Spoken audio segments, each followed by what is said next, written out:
Wake up, get out there. Raise your voice against liars. Continuing on our list of Persona 5 villains, we move on to our representative of Gluttony, Kaneshiro.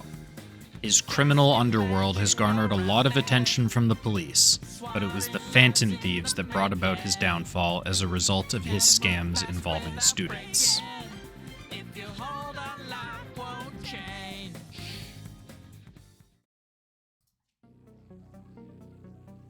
Unlike the first two villains of Persona 5, Kaneshiro makes no attempts to hide his misdeeds. He openly extorts students by claiming that he has a simple job for them that gives a hefty paycheck, but after the job is done, he blackmails them. One of his henchmen would approach students about a part-time job that supposedly only takes 10 minutes and is good for people who don't stand out. The student would take some envelopes, deposit them into some coin lockers, and then get paid. If that already sounds sketchy to you, well, that's because it is. These envelopes would contain drugs, and so these students were unknowingly dragged into drug trafficking. Kaneshiro's goons would take pictures of the students delivering the drugs, and then use these photos as leverage to extort exorbitant sums of money from them. His journey coincides with the Phantom Thieves as a result of some rumors of his scam floating around. Principal Kobayakawa puts up a posting around Shujin Academy, requesting students to come forward to the student council with any information regarding students being scammed and threatened in Shibuya. Several students do so, and the head of the student council, Makoto Nijima, wants to make things right, and so she seeks out the Phantom Thieves. She had caught wind of their identities, but says she won't expose them if they can show her the justice that they enact and change the heart of this unknown mafia boss scamming students. Some snooping around reveals one of Kaneshiro's victims, Ida, who explains to Joker what Kaneshiro's methods were and where to get approached by his men. Due to the nature of how he runs his business, Kaneshiro's name isn't actually known by the students, and so more sleuthing is needed. In Shibuya, Joker and Makoto are approached by one of Kaneshiro's henchmen, but despite Makoto's natural charisma and best efforts... By delivery, do you mean that of suspicious materials? We learn nothing from him. A couple days later, Joker meets up with a journalist focusing on local crimes, Ichiko Oya, who offers up Kaneshiro's name in exchange for an interview with a Shujin student who had been a victim of Kamoshida's abuse. Junya Kaneshiro. I think he's probably the guy you're looking for. The next day, the Phantom Thieves confirm that Kaneshiro indeed has a palace and work out his palace keywords as Shibuya, indicating what he sees as his domain, and bank, due to him being able to withdraw money from the students that he's extorting. Inside the metaverse now, we see the bizarre workings of Kaneshiro's mind. The people walking around his vision of Shibuya are all walking ATMs, representing what I just mentioned about withdrawing money from the general population. The Phantom Thieves try to interrogate the ATMs for the whereabouts of Kaneshiro's palace, but as he sees them as mindless, most of them aren't able to give any relevant information. We see one broken down ATM claiming that he's out of money, pleading to not end up like the others, implying that Kaneshiro has serious consequences for those who are unable to continue making payments. One of the ATMs mentions that he's fallen from a place where Kaneshiro leaves no tracks, causing the Phantom Thieves to look up and see Kaneshiro's bank floating high above Shibuya, untouchable by the general populace. Unable to reach the palace, they retreat from the metaverse for now to try and meet up with the real Kaneshiro. Seeing that the Phantom Thieves are struggling a bit, and wanting to prove herself useful to someone, Makoto heads to Shibuya, finds some of Kaneshiro's goons, and threatens to call the police if they don't take her to Kaneshiro. This somehow works, and the Phantom Thieves follow them to his hideout, where they find Makoto tied up. When they arrive, Kaneshiro gets pissed that his dipshits got followed, and to blow off some steam, he gives his lady friend 3 million yen to buy a crocodile purse that she had her eyes on. Upset that there's now a gap in his briefcase, he he takes a photo of the students with drugs and alcohol in the background, and uses it as leverage to have Makoto pay him back the 3 million yen that's now missing.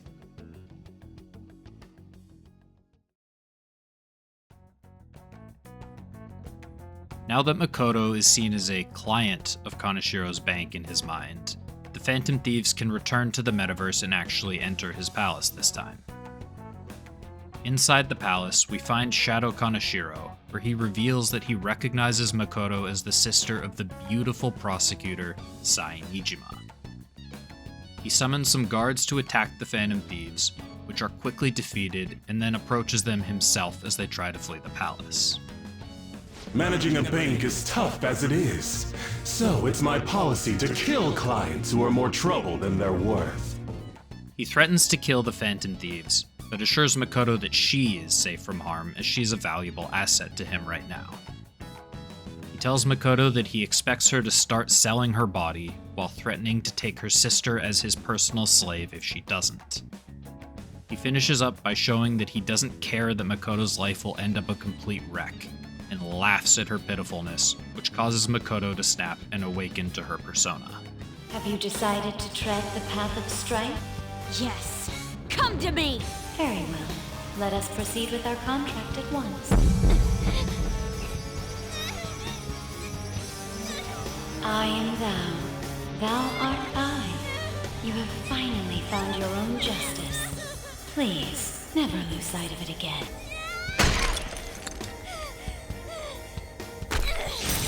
This memorable day marks your graduation from your false self.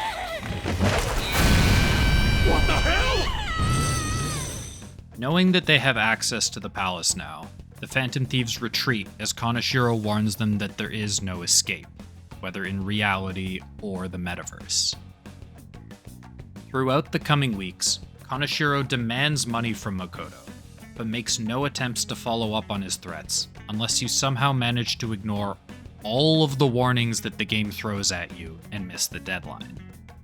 The police then show up at LeBlanc, saying a high school girl was taken into custody for unspecified illegal services, and that she had managed to identify Joker through her drug-induced stupor. Assuming you don't do that, though, the Phantom Thieves break into the palace and locate the treasure. Kaneshiro has an incredibly limited presence as they raid his palace, as outside of his boss fight, he only actually makes a singular appearance, with some shadows that he sicks on the Phantom Thieves before running away immediately. The treasure is found in the depths of a bank vault, and the Phantom Thieves retreat to send the calling card. As Kaneshiro works primarily in secret, simply handing the calling card to him personally wouldn't have much impact on the general populace, and so Makoto and Ryuji leave the calling card in various forms all over Shibuya. Sir Junya Kaneshiro, the money-devouring sinner of gluttony, you indulge in scamming others with horrendous methods that target minors exclusively. We have decided to make you confess all your crimes with your own mouth. We will take your distorted desires without fail from the Phantom Thieves. Knowing that the Phantom Thieves are after him, Shadow Kaneshiro awaits them at his treasure. After a brief confrontation, he transforms into Bale and attacks. For the first half of the fight, Bale hides inside a giant piggy bank, which he controls to attack the Phantom Thieves, but after it's knocked out of commission, he emerges and throws some money at the problem. A couple of hired guards show up to assist Bale as he literally throws his money at the party to attack them. Eventually, he runs out of money, and the hired guards, now with no reason to stick around, void their contract and peace out. Once Bale is defeated, he retreats inside the Piggytron to search for any last scrap of cash, but the Piggytron is too damaged and explodes, defeating him once and for all. Realizing the Phantom Thieves have won, Shadow Kaneshiro clings to his last set of gold bars, lamenting how society caused him to go down the path that he did. He views himself as a poor, ugly idiot, unable to live a happy life, before claiming that he was a victim in all of this too. He is confused by the altruism of the Phantom Thieves, as he's noticed someone else taking advantage of the palace to achieve whatever he damn well pleases. The palace starts to collapse shortly after, so the Phantom Thieves grab the treasure and Morgana transforms into a van to get them out of there. The next day, Kaneshiro contacts Makoto to call off the debt, and to tell her that Sai had taken him in to keep him from disappearing.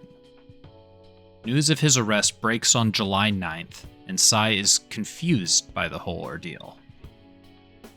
Police had been trying to track down Kaneshiro for ages to no success, and yet he simply turns himself in and confesses to everything. She muses over the thought of the Phantom Thieves, and Akechi also laments the fact that the Phantom Thieves had beaten them in this case. Sai tells Makoto that she was lining up for a promotion, but because of the confession, nobody was able to take credit for the case, so that would no longer be happening. News of the arrest also seems to have affected the principal of Shujin Academy, but more on that later in my series. Catching Kaneshiro had really propelled the Phantom Thieves into the limelight. Makoto mentions that they even had a TV special made about them. And as for the treasure, inside the metaverse, it manifests as a bunch of gold bars, and in the real world, it appears as a gold briefcase filled with, unfortunately, fake bills.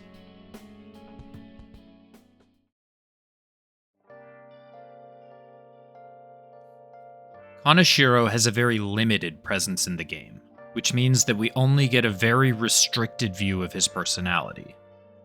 In the real world, he only personally meets the Phantom Thieves once, and outside of that, he only has one other scene with dialogue. His shadow self doesn't make up a ton of the knowledge gap either, as Shadow Kaneshiro only makes 3 appearances, with one of them not even being voiced and limited to 3 lines of dialogue. So, with that in mind, let's take a look at what we do get and see if we can make heads or tails of Kaneshiro. You're right. I'm a poor, ugly idiot. How am I supposed to live a normal life like this? It's all because of our society! Weak people can't lead a happy life, no matter what they do! Under the shell that he puts on, Kaneshiro is actually a fairly vulnerable person. The only thing he seems to have going for him is his money, and without it, he loses his identity and the companionship of those surrounding him. During his boss fight, he summons a couple of guards, but when he throws all of his money at you and starts to run out, the guards show no loyalty and leave once they realize that they're not getting paid. We start to see his true colors after Shadow Kaneshiro is defeated. He laments about his background, calling himself a poor, ugly idiot who has no way to live a normal life in a society that keeps weak people down. This backs up a self-conscious comment that he made during the boss fight, where he seems to take offense at the thought that the Phantom Thieves might have called him a pig. His selfishness seeps through when he calls himself a victim too, putting him among the ranks of people that he's wronged. But the Phantom Thieves are quick to call him out on his bullshit. And even backed into a corner with nothing left to defend, his insecurities still show. He's confused by the Phantom Thieves' actions, as when presented with powers beyond their wildest dreams, they decide to use them for the betterment of others? Which Kaneshiro isn't even able to fathom. To him, the thought of aiding a single person other than himself is a completely foreign concept, and even tells the Phantom Thieves that they lack tact for using their abilities to help others instead of loading up on cash. Those in power work the ones below them to the bone for money. Such is the hierarchy of the world.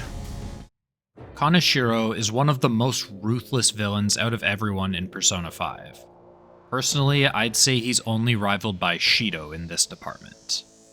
While Kamoshida and Madarame obviously do some horrible things, they're both fairly limited in scope, and while Okumura has a much broader scope, his methods are far less brutal than Kaneshiro. Not to downplay any of the villain's actions, of course, all of them are indeed heinous.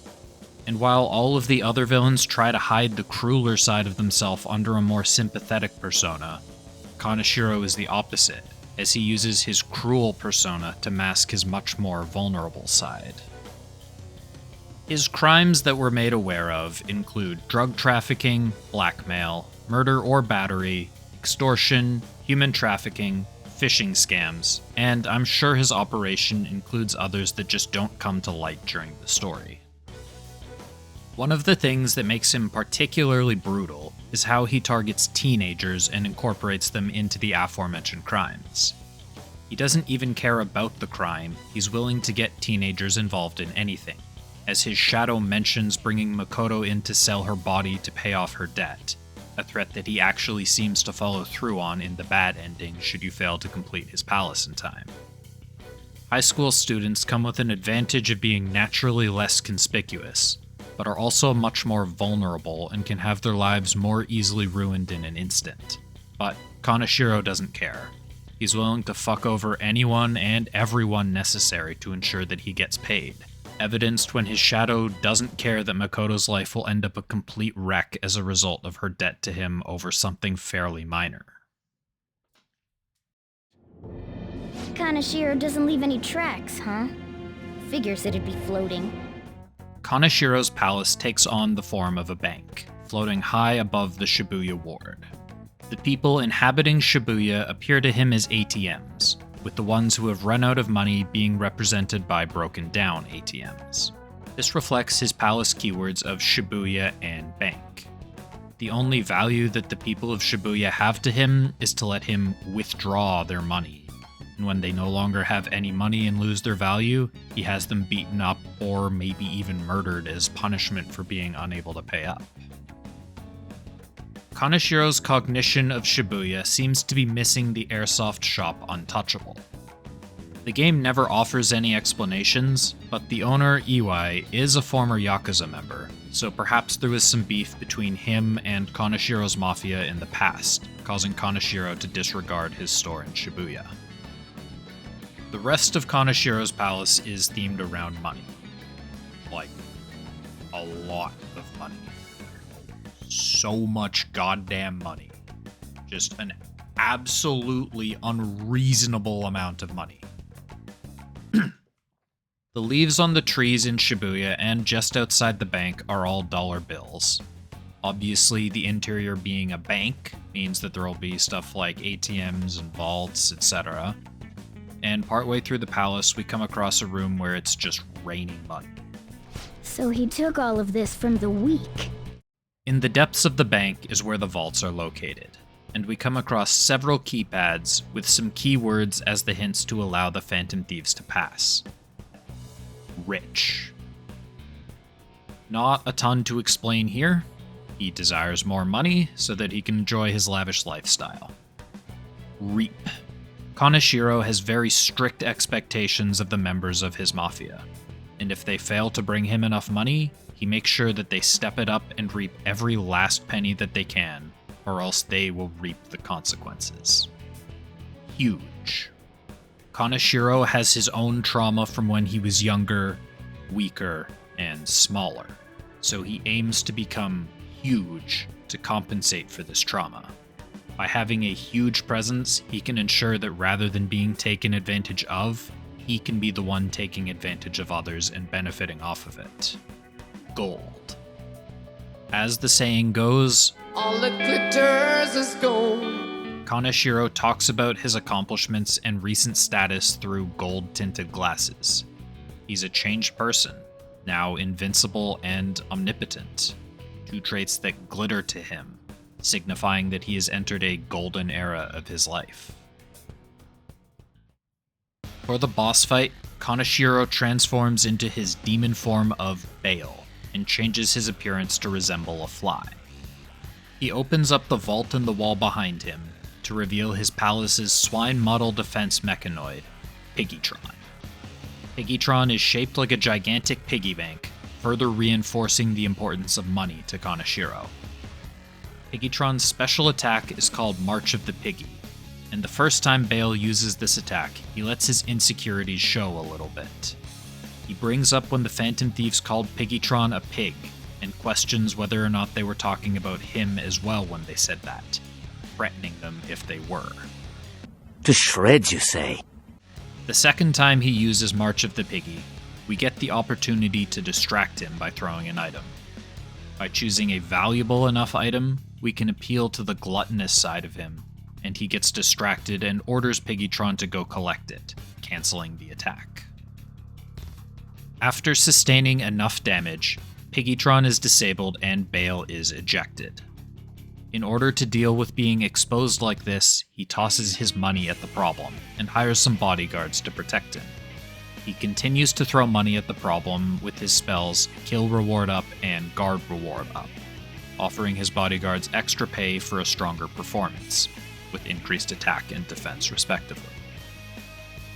Bale has an attack called Make It Rain, a fantastic steel-type attack doing spread damage with an incredible base power. Wait, what game are we talking about? Make It Rain has him literally throwing his money at the problem, as a perfect representation of Kaneshiro at his core. Bullied for being a weak member of society? Money will fix that. His dipshits let themselves get tailed back to his hideout? Letting his lady splurge on a new purse will make him feel better. Phantom thieves try to steal your most deep-seated desires? Fuck it, toss literal gold coins at them. For everything else, there's MasterCard. Once he gets low enough, he will try to use Make It Rain again, but the move will fail as he has run out of cash, and as he has nothing else of value to offer to those around him, his bodyguards void their contract and leave him, abandoned and alone, staring down the Phantom Thieves, with no friends and no money. I didn't manage to grab any footage of it, but supposedly inflicting mute on Bale causes him to stop taking actions entirely. My guess as to why this is the case is something demonstrated in the anime. While fighting the Phantom Thieves in the anime, Bale is shown to be rapping. I'm real sick of you kids, it's time to get gone! So get running or face the ultimate Piggytron! So my guess is that if he's inflicted with mute, he's unable to continue rapping and gets disheartened and stops attacking. Inside the metaverse, his treasure simply appears as something expensive, a whole whackload of gold bars. Outside of the metaverse, though, it manifests as something a little bit more interesting. At first glance, it appears to just be a gold briefcase filled with 30 million yen, but further inspection shows that the bills are all fake and say Children's Bank on them. Makoto suggests that this represents how everything that he did was a facade meant to show himself as tough, and I want to dive a little bit deeper in this for a second. Going back to the keypads in the vaults of his palace, one of the words used as a hint was huge, indicating that Kaneshiro wanted to have a huge presence in the world. The faces on official currency are often among the most impactful or influential people in the world. Presidents, monarchs, prime ministers to name a few, and Kaneshiro's treasure being stacks of bills with his face on them show that being a mob boss isn't enough to satiate his desire for status. He has ambitions to somehow become as huge in the world as someone like Queen Elizabeth II or Abraham Lincoln. How he meant to transition from low-level mob boss to someone with that level of fame is a mystery to me, and perhaps he would have spent his entire life chasing this status.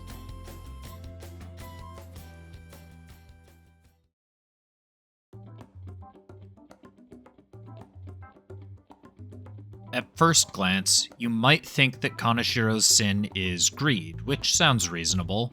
The main thing tying him to the Phantom Thieves is the fact that they owe him 3 million yen.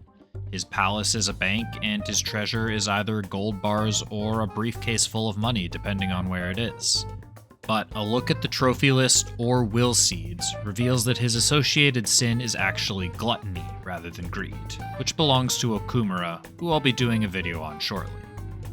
Gluttony is often represented, particularly in religion, as being related to food and overeating, and honestly, Kaneshiro is certainly a little bit chubby. However, a more expansive view on it talks about overindulgence in any aspect of life. The big difference is in Kaneshiro's reasons for desiring his wealth. His desire for wealth is distinct from Okumura, who desires money and power for the sake of having more money and power. Kaneshiro's desire is to rise from the dregs and enjoy a luxurious, hedonistic lifestyle among society's elite. When he gives his lady friend 3 million yen to buy a new bag, we can see the poor impulse control often associated with gluttony, as he simply turns to frivolous spending as a method of filling the emptiness inside of him, demonstrating why Kaneshiro has earned his spot as the representative of gluttony. The guardian for Kaneshiro's final will seed is Cerberus. Born to the half-woman, half-snake Echidna and the serpentine giant Typhon, Cerberus is commonly referred to as the Hound of Hades, and is most known for being the target of the last of the 12 labors of Heracles. Early depictions of Cerberus have described him as having as many as 100 heads, although he is now commonly depicted with 3. Additionally, he is said to have a serpent in place of his tail and snakes protruding from his body. For the last of his 12 labors, Heracles was tasked by King Eurystheus to venture into the underworld and bring back Hades' pet, Cerberus. Not because Eurystheus particularly wanted Cerberus, but because he thought it to be impossible. Heracles would make his way to Hades and asked for permission to bring Cerberus back with him. Hades would allow this, but on one condition. Heracles must subdue Cerberus with his bare hands. Being a half-god and the son of Zeus, Heracles proved more than capable of the challenge, and so he slung Cerberus over his back and returned with him to King Eurystheus. Eurystheus, not expecting Heracles to actually succeed, was terrified of the beast, and asked Heracles to take it away and released him from his labors. As for how Cerberus relates to Kaneshiro, in Inferno by Dante Alighieri, the third circle of hell, guarded by the great worm Cerberus, represents the sin of gluttony. It's stated that he rends, flays, and quarters the spirits of the gluttons, tormenting them for their sins in life. Virgil manages to guide Dante past Cerberus by scooping up some of the earth in his hands and feeding it to each of Cerberus's 3 mouths. Shadow Kaneshiro's demon name is Baal, which actually confuses me a little bit. Going by Peter Binsfeld's classification of demons, which several of the other palace rulers follow, the representative of gluttony is Beelzebub, who fits in much better with the fly motif that Shadow Kaneshiro takes on during his fight against the Phantom Thieves. My only guess as to why they made this decision is because they wanted to save the name Beelzebub to use as a persona, as none of the demon names used by palace rulers are used for personas in the game, and Baal was a close enough alternative. Beelzebub is first mentioned in the Book of Kings, 2 Kings, where Ahaziah sends messengers to Ekron to consult their god Beelzebub, to see if Ahaziah would be able to recover from an injury. However, the messengers are intercepted by the prophet Elijah, who tells them that Ahaziah will die for seeking the advice of a non-Israelite god. The messengers returned to Ahaziah and told him what Elijah had told them, to which Ahaziah responds by sending 50 men, led by a captain, to meet with Elijah. As they approach him, Elijah says, "If I am a man of God, may fire come down from heaven and consume you and your 50 men." And fire comes raining down from the heavens, killing the army that Ahaziah had sent.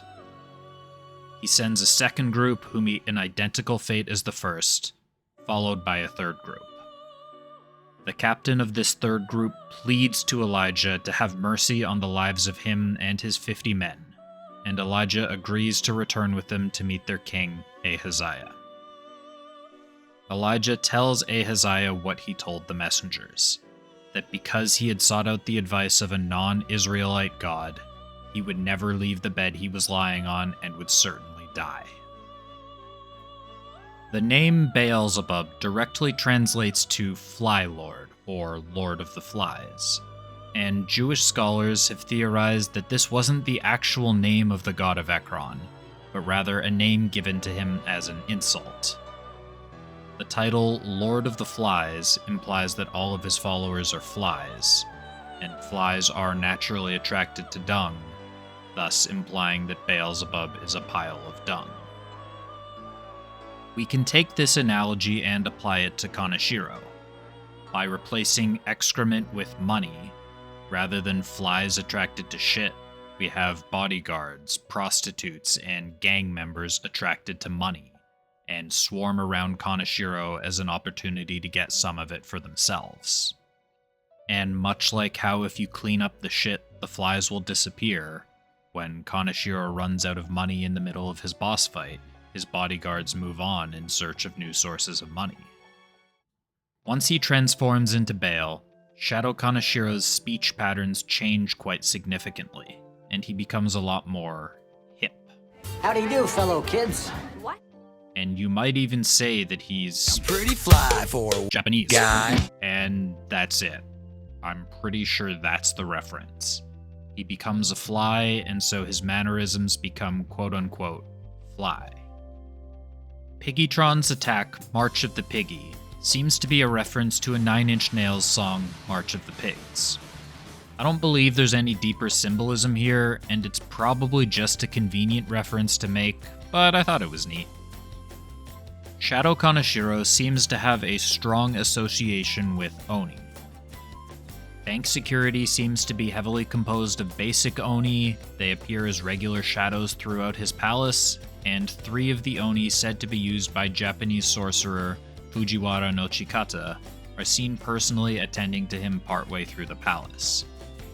I couldn't find any obvious connections between Fujiwara and his Oni to either Kaneshiro or Gluttony, and in fact there's very little information on him out there at all.